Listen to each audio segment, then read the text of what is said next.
What was pre-season like when you came back after everything that happened at the end of last season? Was it difficult, or was it straight into the season? Was it talked about what happened at Wembley?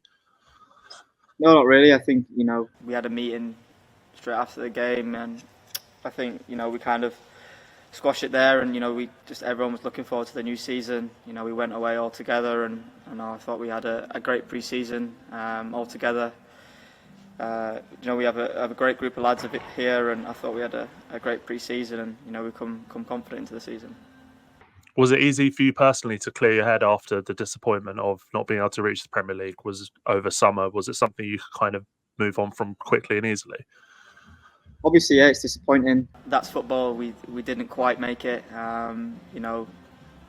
We were just a little bit off it on the day, and we just had to regroup as a team. I think you come into the season, wanting to achieve the same. So yeah, obviously disappointed at the start, but over the summer period, which is quite long, you kind of you don't dwell on it too much and just look forward to the new season. Do you think, reflecting on it, do you think that makes it sort of easier or harder, knowing that it took a record points total to stop you guys from going up in pretty much any other season you go up? Does that make it more frustrating, or does it make it's one of those things?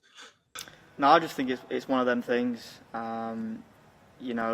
It was a big push to the end. I thought it was a great championship season throughout, and as I said, it came down to that last day, and unfortunately, one team's got to lose, and that was us. And as I said, we can't dwell on it too much. There's going to be comings and goings, and we've just got to concentrate on the team and what we want to do. It's a marathon. It's a very long season, as we all know, and obviously we disappointed on the first day of the season. We wanted to get off with a win, but we didn't. But there's still a long way to go.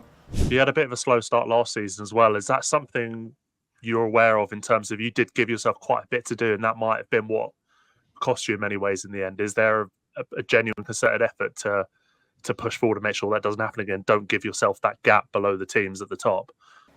I think so. I think it's always important to get a good start.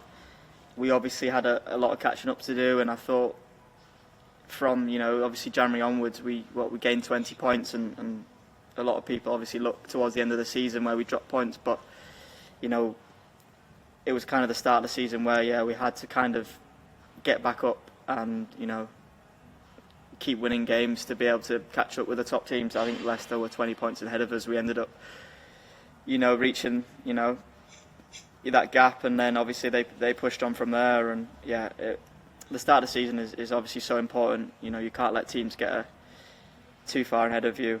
You've always got to be within, so you're not got too much to do towards the end of the season. So I think that's a big thing for us going into this season.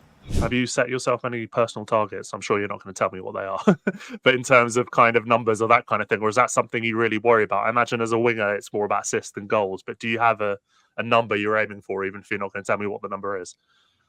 I think you always got to set goals, whether it's season long. I think the short-term goals are always important to reach the long-term target. So yeah, it's something that I don't like to share, because you get held accountable for it. But I like to hold myself accountable for what I want to achieve, and I just want to push on from last season.